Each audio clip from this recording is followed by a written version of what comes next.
जय गुरुदेव बच्चों, मैं उमा श्रीवास्तव आज आप लोगों के समक्ष प्रस्तुत हुई हूँ पाठ 7 गोपी चपरासी का अभ्यास कार्य का हल लेकर। आइए हम लोग इस पाठ के अभ्यास कार्य को हल करते हैं। सबसे पहला प्रश्न है, दिए गए सही वाक्यों के सामने सही और गलत वाक्यों के सामने गलत का निशान लगाइए। सही वाक्यों के सामने सही का निशान लगाना है और गलत वाक्यों के सामने गलत का निशान लगाना है, इस तरह से। ठीक है, तो आइए हम लोग पढ़ते हैं वाक्यों को। लापरवाही गोपी के चरित्र से मेल नहीं खाती। ये पहला वाक्य है। लापरवाही गोपी के चरित्र से मेल नहीं खाती। गोपी ने लड़की गोद ले रखी थी। माताजी के बीमार होने पर गोपी दवा ले आया। गोपी के पास अक्षर ज्ञान ना था पर सहज बुद्धि थी। अब इसमें हमें देखना है कि कौन सा वाक्य सही है और कौन सा वाक्य गलत है, क्योंकि सही वाक्यों के सामने सही का निशान लगाना है और गलत वाक्यों के सामने गलत का निशान लगाना है। लापरवाही गोपी के चरित्र से मेल नहीं खाती थी, यह वाक्य एकदम सही है, तो इसमें हमें इस तरह से सही का निशान लगा देना है। दूसरा वाक्य है, गोपी ने लड़की गोद ले रखी थी। ये भी वाक्य सही है, तो इस पे भी सही का निशान लगाना है। माता जी के बीमार होने पर गोपी दवा ले आया, ये गलत है, क्योंकि माता जी के बीमार होने पर गोपी जड़ी बूटी लेकर आया था, दवा नहीं लाया था, तो ये गलत है। गोपी के पास अक्षर ज्ञान ना था पर सहज बुद्धि थी, ये एकदम सही वाक्य है, क्योंकि गोपी के पास अक्षर ज्ञान नहीं था लेकिन सहज बुद्धि थी। इसके बाद आता है, एक पंक्ति में उत्तर दीजिए। प्रश्न है, गोपी कौन था, उसे क्या क्या काम करने पड़ते थे। जिसका उत्तर होगा कि गोपी दफ्तर का चपरासी था, उसे दफ्तर के सभी कर्मचारियों के समस्त कार्य को करने पड़ते थे। दूसरा प्रश्न है, गोपी अपना धर्म किसे समझता था। गोपी अपने कर्तव्य पालन को ही अपना धर्म समझता था। तीसरा प्रश्न है, गोपी के बारे में पढ़ने के बाद उसके किन दो गुणों से आप प्रभावित हुए हैं।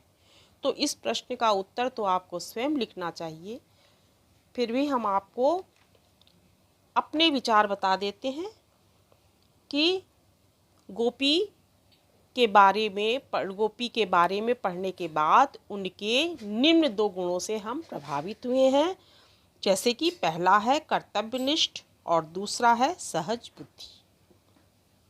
इसके बाद आता है निबंधात्मक प्रश्न। निबंधात्मक प्रश्न का प्रश्न है, गोपी का शब्द चित्र अपने शब्दों में लिखें।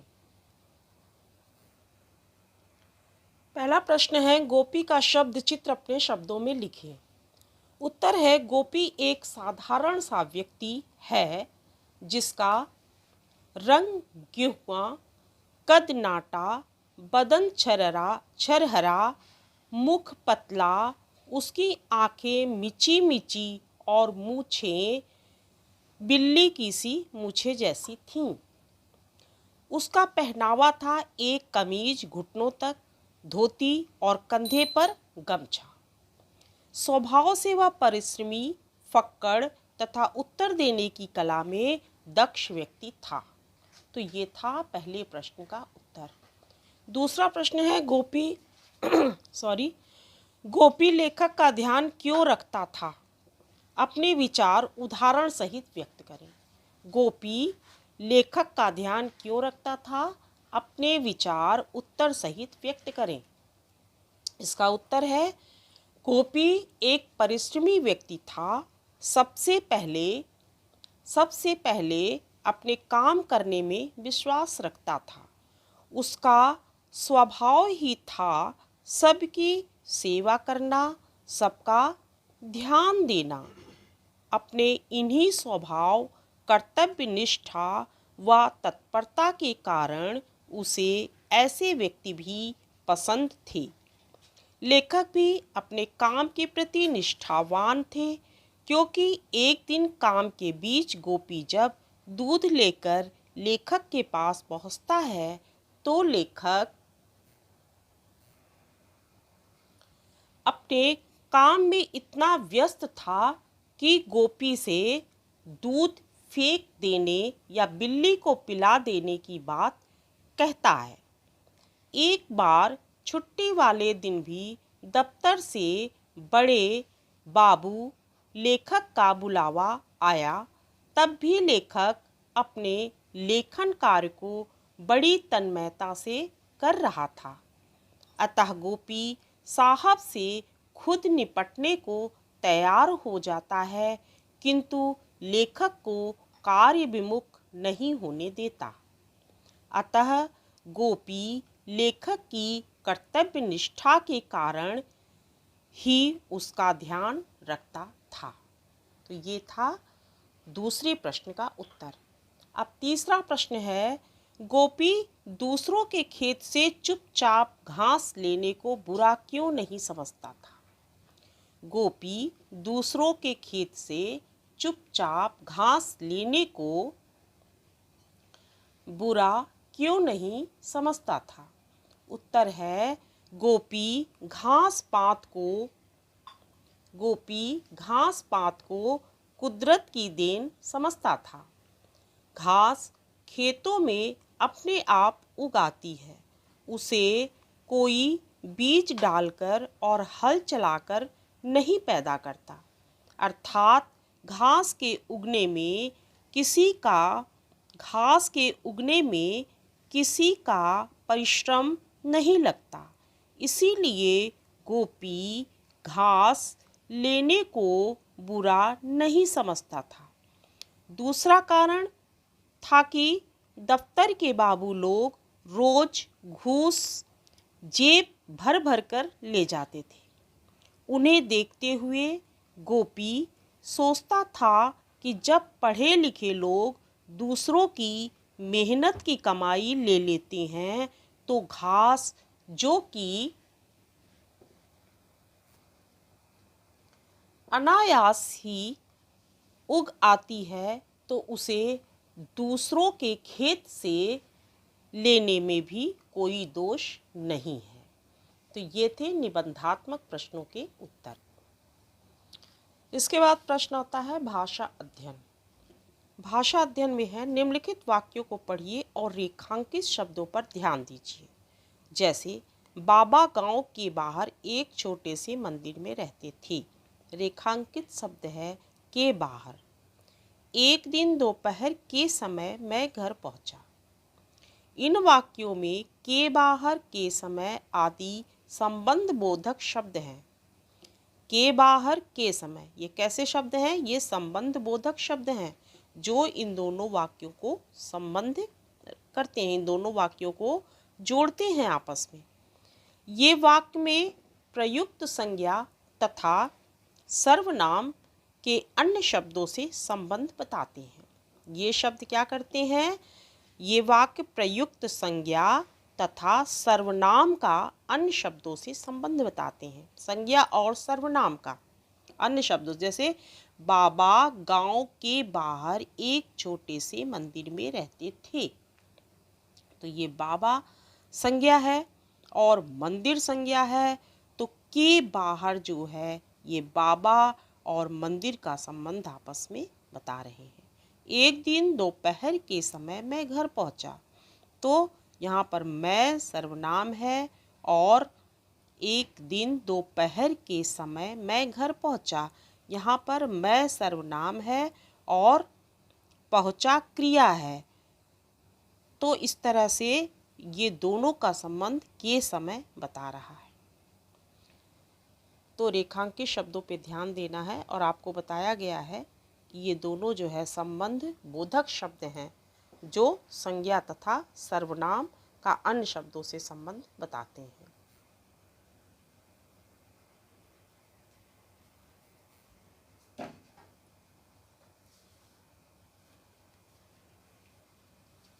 अब इसके बाद है, अब आप नीचे दिए गए वाक्यों में संबंध बोधक शब्दों को रेखांकित कीजिए।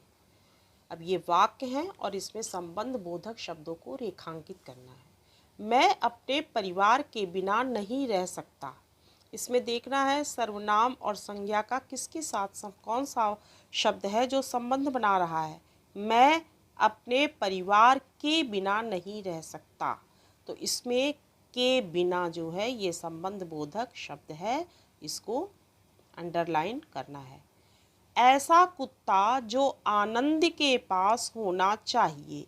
अब कुत्ता आनंद के पास होना चाहिए, ये के पास, ये जो है ये कुत्ता किसके पास होना चाहिए, आनंद के पास, इसका संबंध बता रहा है, तो ये संबंध बोधक शब्द है। यह कहते कहते उन्होंने सबकी तरफ से हाथ जोड़ लिया। यह कहते कहते उन्होंने सबकी तरफ से, ये जो है सबकी तरफ से, ये संबंध बोधक शब्द है जो आपस में संज्ञा और सर्वनाम का संबंध बता रहा है।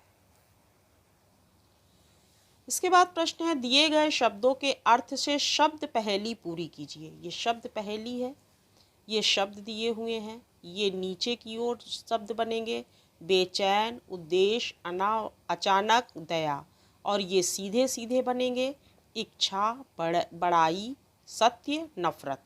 अब देखिए जो सीधे सीधे बनने वाले शब्द हैं, सीधे सीधे इस तरह से बनेगा। तो शब्दों के अर्थ से पहेली पूरी करनी है। अब ये शब्द हैं और इनके अर्थ से इस पहेली को पूरी करना है। तो सबसे पहला शब्द है इच्छा। इच्छा का अर्थ होता है अभिलाषा। अब देखिए अभिलाषा, ये एक शब्द बना अभिलाषा, जो इच्छा का अर्थ है अभिलाषा। दूसरा है बड़ाई, दूसरा है बड़ाई। अब बड़ाई का अर्थ होता है किसी की प्रशंसा करना, तारीफ करना, तो दूसरा देखिए प्रशंसा, ये दूसरा शब्द बन रहा है प्रशंसा। इसके बाद है सत्य। सत्य का अर्थ होता है सच, तीसरा बन रहा है सच। और इसके बाद पांचवा है नफरत। नफरत का अर्थ होता है घृणा, देखिए पांचवा बन रहा है घृणा। अब हम नीचे वाला देखते हैं, बेचैन। बेचैन का अर्थ होता है अरफा तरफी। आपके पाठ में भी ये शब्द आया है अरफा तरफी। तो देखिए पहला बेचैन का अर्थ है अफरा तफरी, अफरा तफरी। दूसरा है उद्देश्य। उद्देश्य का अर्थ होता है, उद्देश्य का अर्थ होता है कि प्रविधान, किसी चीज का प्रविधान करना। तो दूसरा है प्रविधान, प्रविधान। इसके बाद है अचानक। अचानक का अर्थ है सहसा। अचानक से लोग कहते हैं ना सहसा ये कार्य करना पड़ा, तो इसका देखिए ये बना हुआ है सहसा, तीसरा है सहसा। चौथा है दया। दया का अर्थ है करुणा, चौथा बना है करुणा। तो इस प्रकार से आपकी ये अर्थ के साथ पहेली पूरी हुई।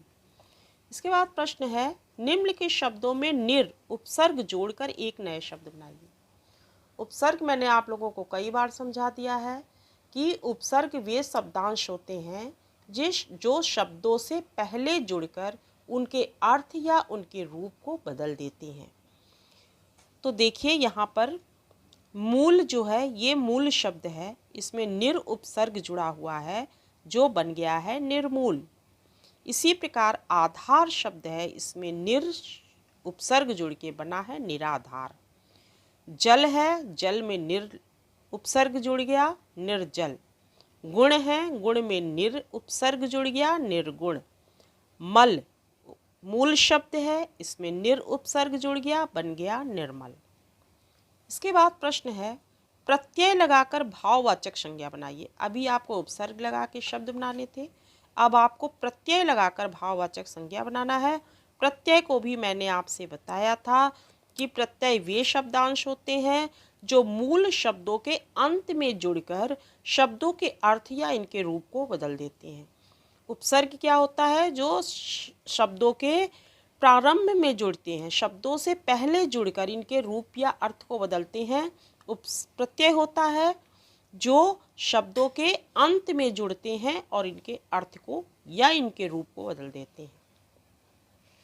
जैसे अक्खड़पन में पन प्रत्यय लगाने से भाववाचक संज्ञा बन जाती है। भाववाचक संज्ञा बनाना भी इन्होंने बता दिया है कि अक्खड़पन में पन प्रत्यय लगाने से भाववाचक संज्ञा बन जाती है। जैसे खट्टा में पन प्रत्यय जुड़ा तो खट्टापन, ये भाववाचक संज्ञा बन गया। कुछ जातिवाचक संज्ञा शब्दों के अंत में पन प्रत्यय जुड़ने से भाववाचक संज्ञाएं बनती हैं। जैसे लड़का से लड़कपन। पन प्रत्यय जोड़कर 5 भाववाचक संज्ञा बनाना है। पन प्रत्यय जोड़कर आप लोगों को 5 जो है ये भाववाचक संज्ञा बनाना है।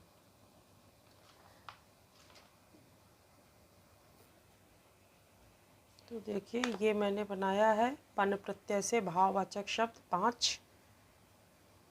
जैसे मूल शब्द, प्रत्यय और निर्मित शब्द। ये मूल शब्द हैं, ये प्रत्यय हैं और ये निर्मित शब्द हैं जो प्रत्यय लगाने के बाद शब्द बने हैं। जैसे पहला है मूल शब्द बच्चा, पन प्रत्यय लग गया बचपन। दूसरा मूल शब्द है काला, पन प्रत्यय लग गया कालापन। तीसरा शब्द है लड़का, पन प्रत्यय लग गया लड़कपन। बड़ा, पन प्रत्यय बड़प्पन। अपना, पन प्रत्यय अपनापन। तो इस प्रकार से आपके 5 पन प्रत्यय लगा के शब्द बन गए। इसके बाद प्रश्न है आओ, आवा, ता, पा, त्वा प्रत्यय लगाने पर भी भाववाचक संज्ञाएं बनती हैं। ये प्रत्यय लगाकर 2-2 शब्द बनाइए। कौन कौन से प्रत्यय लगाने हैं? आओ, आवा, ता, पा, त्वा। अब देखिए यहाँ पर है आओ, आवा, ता, पा और त्वा। अब देखिए ये मूल शब्द हैं और ये प्रत्यय हैं। तो जैसे है ये मूल शब्द है चढ़ाओ, 2-2 शब्द बनाने हैं तो आओ प्रत्यय लगा है। चढ़ मूल शब्द है, इसमें आओ प्रत्यय लग गया तो बन गया चढ़ाओ। और झुक मूल शब्द है, इसमें आओ प्रत्यय लग गया तो बन गया झुकाओ। ये है पहनना, मूल शब्द है तो पहनना में आवा प्रत्यय लग गया बन गया पहनावा। और दिख मूल शब्द है, दिख में आवा प्रत्यय लग गया तो बन गया दिखावा। महान मूल शब्द है, इसमें ता प्रत्यय लग गया तो बन गया महानता। और मानव मूल शब्द है, इसमें ता प्रत्यय लग गया तो बन गया मानवता। पा प्रत्यय बूढ़ा मूल शब्द है, इसमें पा प्रत्यय जुड़ गया बन गया बुढ़ापा। ये भाववाचक संज्ञा बन गई है। इसी प्रकार से मोटा मूल शब्द है, पा प्रत्यय जोड़कर बन गया मोटापा। कौन सा बन गया? मोटापा। त्वा प्रत्यय सती मूल शब्द है, इसमें त्वा प्रत्यय लग गया बन गया सतीत्व। और अमर मूल शब्द है, इसमें त्वा प्रत्यय लग गया बन गया अमरत्व। तो इस प्रकार से ये प्रत्यय जोड़कर भाववाचक संज्ञाएं बनाई गई हैं।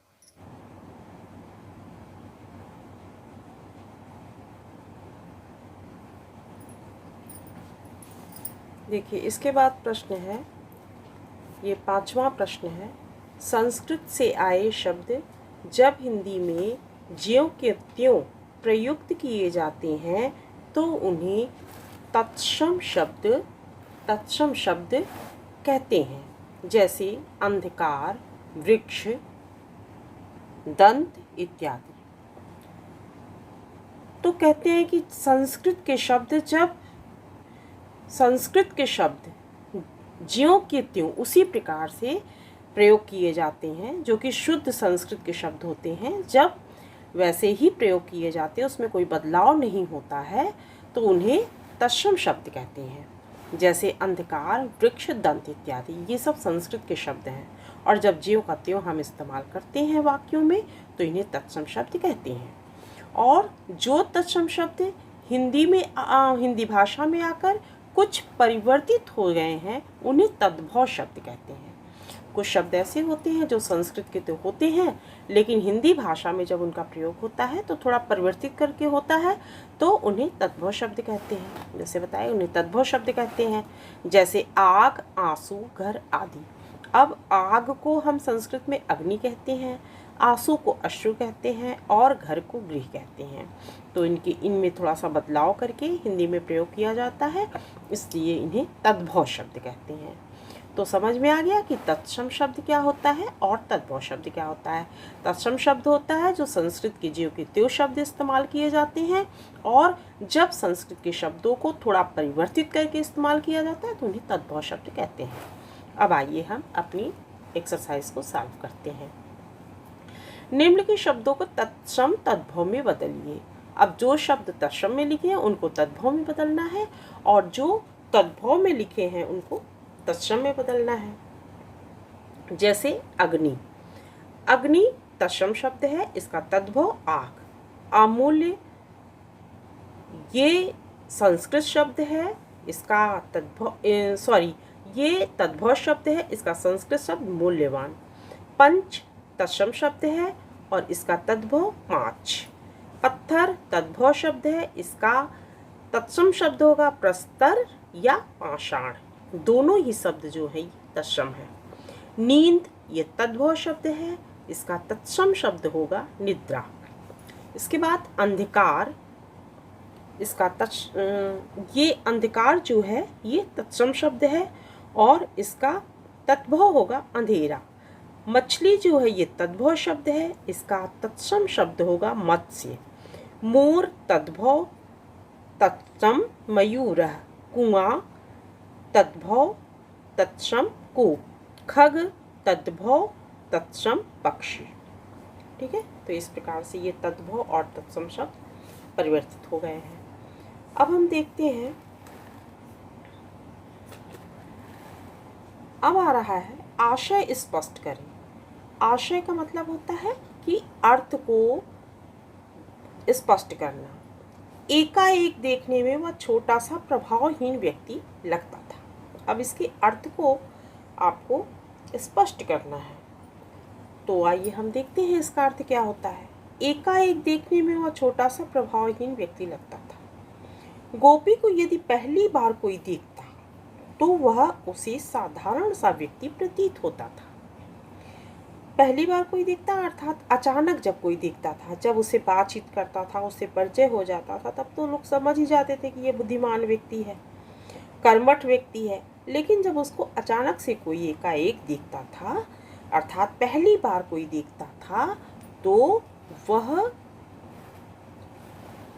उसे साधारण सा व्यक्ति प्रतीत होता था, क्योंकि गोपी में कोई बनावटी बात नहीं थी।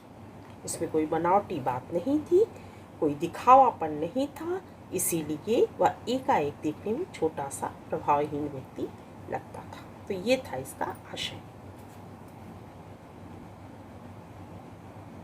इसके बाद है अक्षर ज्ञान से आदमी पढ़ा लिखा माना जाता है, पर सहज ज्ञान से आदमी बुद्धिमान बनता है।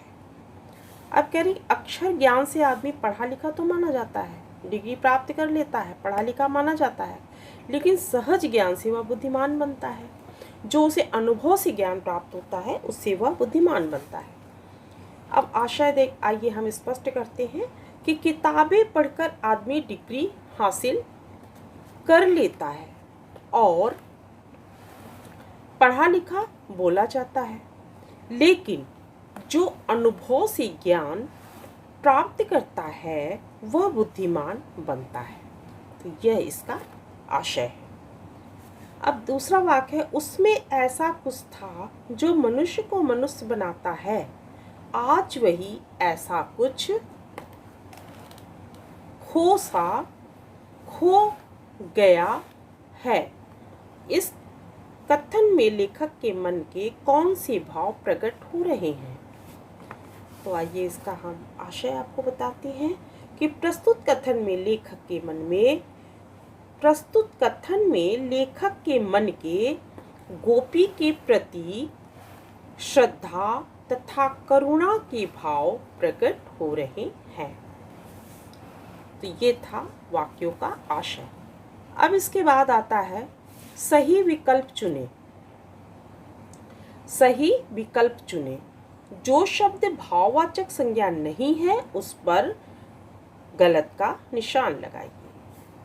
तो जो शब्द भाववाचक संज्ञा नहीं है, छरहरा ये क्या है? विशेषण है। सुखदाता अक्खड़पन, सुखदाता अक्खड़पन भाववाचक संज्ञा है। छरहरा जो है ये विशेषण है, इसलिए इसको हम गलत का निशान लगा देते हैं। बचपन पहनावा फैलाव, बचपन पहनावा यह भाववाचक संज्ञा है।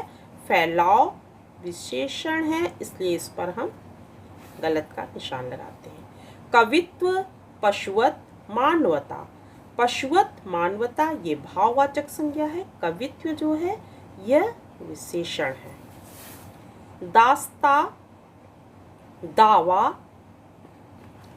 मातृत्व, दास्ता दावा मातृत्व, दास्ता मातृत्व यह भाववाचक संज्ञा है। दावा जो है यह भाववाचक संज्ञा नहीं है। महत्व कठोरता बुढ़ापा, कठोरता बुढ़ापा यह भाववाचक संज्ञा है और महत्व यह भाववाचक संज्ञा नहीं है। अब प्रश्न है, प्रत्येक पंक्ति में जो शब्द समानार्थक नहीं है उस पर गोला लगाइए। प्रत्येक पंक्ति में जो शब्द समानार्थक नहीं है, समानार्थक कहते हैं समान अर्थ वाले शब्दों को, जो समान अर्थ प्रस्तुत करते हैं उन शब्दों को समानार्थक शब्द कहते हैं। तो आइए हम देखते हैं यहाँ पर समानार्थक कौन सा नहीं है। इंसान, मनुष्य, मानव, दानव। इंसान, मनुष्य, मानव ये मनुष्य के ही पर्यायवाची शब्द है, समानार्थक शब्द है। दानव जो है यह पर्यायवाची समानार्थक शब्द नहीं है। अपराध, जुर्म, सजा, दोष। अपराध, जुर्म और दोष ये समानार्थक शब्द हैं। सजा समानार्थक से अलग है। माह, मास, महीना, मांस। माह, मास, महीना ये तीनों समानार्थक शब्द हैं। मांस जो है ये समानार्थक शब्द नहीं है। अद्भुत, हैरान, विचित्र, विलक्षण। अद्भुत, विचित्र, विलक्षण ये समानार्थक शब्द हैं। हैरान जो है यह समानार्थक नहीं है, यह इन सब से अलग है। इसके बाद है, पाठ में से इन शब्दों के समानार्थक शब्द चुनकर लिखें। अभी समानार्थक शब्द मैंने आपको बताया है कि समान अर्थ वाले शब्दों को समानार्थक शब्द कहते हैं। अब आपको पाठ से चुनकर लिखना है। तो आइए, मैंने पाठ से चुनकर कुछ शब्दों को लिखा है। सबूत, इसका समानार्थी शब्द है प्रमाण। दोष, अपराध। बातूनी, वाचाल। संतान, औलाद। तेज, तीव्र। चाल, गति। संबंध, रिश्ता। हराना, दबना। प्रबंध, व्यवस्था। ये हैं पाठ से चुने हुए समानार्थक शब्द। इसके बाद है, हिंदी में उर्दू से आए कुछ शब्दों में आपने नुक्ता का चिन्ह देखा होगा। नुक्ता का चिन्ह इस प्रकार से लगता है, ये नीचे बिंदी लगती है, इसे नुक्ता का चिन्ह कहते हैं। वर्ण के नीचे की तरफ लगता है तथा यह सिर्फ 5 वर्णों में ही लगता है। ये भी ध्यान देने वाली बात है कि यह नुक्ता का चिन्ह केवल 5 वर्णों में लगता है। वे 5 वर्ण कौन कौन से हैं? वे 5 वर्ण हैं क, ख, ग, ज, फ। इन्हीं 5 वर्णों में नुक्ता का चिन्ह नीचे लगता है। तत्पश्चात इसकी ध्वनि अलग हो जाती है। इसके लगने से शब्दों के अर्थ में भी बदलाव आता है, अर्थात अर्थ भी बदल जाते हैं। तो आइए हम देखते हैं कुछ नुक्ता के चिन्हों वाले शब्दों को। जैसे तेज, तेज। सजा, सजा।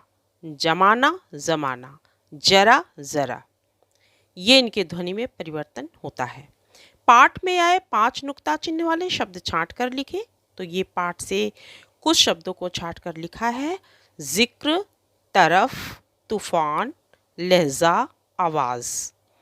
नीचे लिखे शब्दों के सामने तत्सम तथा तद्भव शब्द लिखें। फिर से आपको वही तत्सम और तद्भव शब्द लिखना है।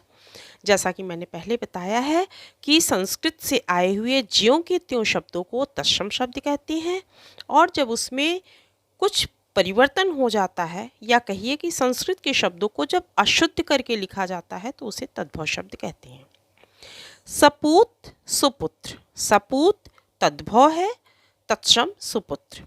सर्प तत्सम, तद्भव सांप, सूर्य तत्सम सूरज तद्भव, शत तत्सम 100 तद्भव, हड्डी तद्भव अस्थि तत्सम, हाथ तद्भव हस्त तत्सम, हस्ती तत्सम हाथी तद्भव, ओष्ठ तत्सम ओठ तद्भव, पीठ तद्भव पृष्ठ तत्सम, श्वास तत्सम सांस तद्भव। तो ठीक है बच्चों, इस प्रकार से इस पाठ के अभ्यासकार का हल मैंने आपको बता दिया है।